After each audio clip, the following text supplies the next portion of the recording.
Pag-usapan natin ang mistaken goals in education. These are attention-seeking, power-seeking, revenge-seeking, at isolation. First, bakit ba siya tinawag, sir, na mistaken goals? Bakit may word na mistake? Simple lang, tinawag siyang mistaken goals from the word mistake kasi it means may mali. Kapag tinanong, sir, ano po yung mali?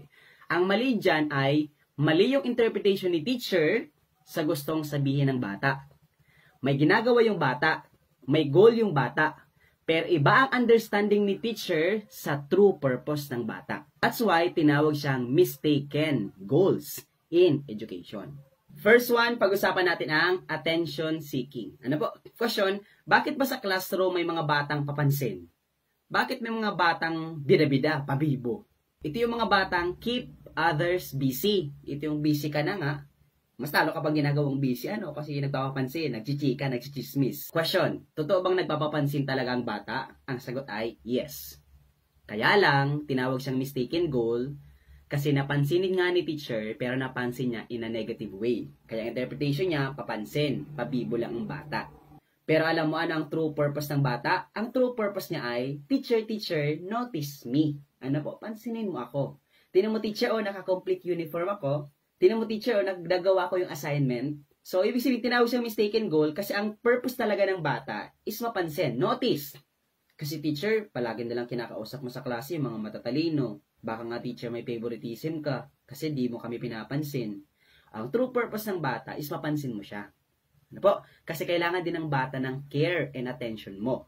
Kaya lang, tinawag siyang mistaken goal kasi mali yung interpretation ni teacher sa gustong sabihin ng bata. Kaya tinawag mo siyang papansin, attention seeking. Next na pag-usapan natin ay number 2, power seeking. Pag sinabing power seeking, bakit ba sa classroom may mga bossy na estudyante? Yung parang mga siga. Ito yung mga kinakatakutan ng mga kaklase nila. Ito yung kapag sinabi nila, sundin mo. Pag di mo sinunod, sisigawan ka. Ang worst, pwede kang saktan. At kadalasan, kapag bossy, pag sinabi ng estudyanteng bossy, susundin ng mga kaklase. Pero question, totoo ba talaga na bossy yung estudyante? Or may gusto siyang sabihin kay teacher? Kasi ganito ang true, kaya nga siya tinawag na mistaken goal. Kasi again, mali na naman yung interpretation ni teacher. Teacher, hindi naman ako bossy. Hindi naman ako talaga siga sa klase. It's just that, ang true purpose ng bata ay, teacher, I want to help. Gusto kong makatulong sa'yo. Kaya ito ang tanong sa board exam. Ang tanong sa board exam ay, ano daw ang gagawin ni teacher sa estudyanteng bossy? So, ang sagot sa board exam ay, give him or her a leadership role. Yan leadership role. Kasi pag sinabing leadership, siya ang sinusunod. Kung sinusunod siya ng mga klase niya, bigyan mo siya ng leadership role. Kasi pag sinabi niya, susundin ng mga kaklase. So, ibig sabihin, give him the opportunity to lead in a certain task. Kasi baka yung pagiging bossy niya ay makatulong, ma-accomplish ng mga bata yung task. Teacher, I want to help. Kasi teacher, tingnan mo, 50 kaming estudyante mo. Tapos ikaw teacher, mag-isa ka lang. O minsan teacher, na-stress ka sa amin kasi sobrang kukulit namin. Kaya teacher, I want to help. Bigyan mo ko ng role. Kasi kapag pinahintulutan mo ako teacher na mag-lead sa kanila, so kapag sinabihan ko silang tumahimik, lahat ng teacher tatahimik. Kasi nga teacher, kung ano man ang sabihin ko, susundin nila. Kaya po ang mga mistaken goals in education are guide of teachers. Na baka minsan, iba yung interpretation natin sa ginagawa ng bata. Baka maibang kahulugan yung ginagawa ng bata. So, ibig sabihin, sometimes, hindi pala problema na bossy yung bata. So, ang ibang term dito is bully. Yung mga namubully. So, ang kailangan lang, as a professional teacher, kailangan mong magbigay ng tamang intervention para at least makapitalize mo kung ano yung ginagawa ng bata. Next one, number 3, revenge seeking. Pag sinabi nating revenge seeking, ito yung teacher, I want to get even. Teacher, dahil nasaktan ako, kailangan ko din gumanti. Hindi pwede teacher na hindi ako makaganti. Kailangan gantihan ko siya. Pero question, yan ba talaga ang gustong sabihin ng bata na porket nasaktan siya, gusto niya makaganti? Hindi. Ang true purpose ng bata is, teacher, help me. Tulungan mo ako. Kasi teacher, mahina ako, kaya binubuli ako dito sa eskwelahan. Tingnan mo teacher, pinagkakaisahan ako ng mga klase ko. So teacher, help me. I need your help. I need your assistance, teacher. Last na pag-uusapan natin, number 4 is isolation. O pag sinabi nating isolation, ito yung mga batang low ang self-esteem.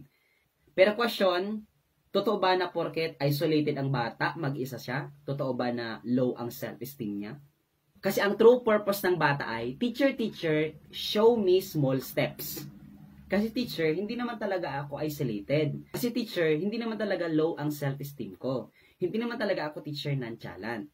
Isolated ako, mahiyain, kasi teacher, ayaw kong magkamali. Kasi baka teacher, pag sumali ako dyan sa ginagawa ng karamihan, baka pag nagkamali ako, tawanan ako. Kaya teacher, show me small steps. Lead me. Turuan mo po ako. Kasi although teacher, mahihain ako, slow learner ako, pero kapag tinuruan mo po ako, kaya ko pong makasunod. So in general, ang mga mistaken goals in education are guide for the teachers. Kasi may mga ginagawa ang bata in the classroom. Ano po? Kaya lang, baka minsan, baka iba yung interpretation ni teacher. Baka na-interpret niya in a negative way. Pero may gustong sabihin pala yung bata. Ano po? That's why dapat tama yung understanding ni teacher para tama din ang intervention ni teacher sa ginagawa ng bata. Okay, ulitin ko lang yung 4 na pinag-usapan natin ha. First one, attention seeking. Ano po? So yung bata, hindi naman talaga papansin. Hindi naman talaga keep others busy yung ginagawa kang busy. Ang true purpose ng bata is teacher, notice me. Pansinin mo din naman ako dahil kailangan ko din naman ng care and attention mo. Next one is power seeking. Ito yung mga batang bossy. Minsan nambubuli sila. Ano po? So hindi naman talaga problema yung mga bata bossy minsan. Ano? It's just that provide him or her a leadership role. O yun ang tanong sa board exam. Ano? Kasi yung bata bossy, yung bata wants to help. Gusto kang tulungan. Ano po? Kasi sobrang dami ng mga estudyante mo, so gusto niya makatulong. Next one, revenge seeking. So, hindi naman talaga yung bata wants to be even, makagante sa nanakit sa kanya. Ano po? So, it's just that, ang true purpose ng bata is, teacher, help me. Tulungan mo po ako. Last one is isolation. Ito yung mga batang low ang self-esteem. Pero hindi naman talaga low ang self-esteem porket isolated sila. Ano? Ang true purpose ng bata is, teacher, show me small steps. Ano? Teacher, lead me. Tulungan mo po ako, turuan mo po ako. Kasi kapag tinuruan mo ako, susunod po ako sa'yo, pwede po ako makasabay. Okay? Okay, yun na muna ang pag-uusapan natin sa gabing ito. Ano? So, those are the mistaken goals in education. Again, these are guides for the teacher. Ano? Sana natuto ka sa video na ito ni Sir Nesor at pakilike naman yung video kung nakaabot ka sa part na to and pakishare naman yung video para matuto din yung iba. Ano po? Yun lang. Thank you very much everyone and God bless. Bye-bye!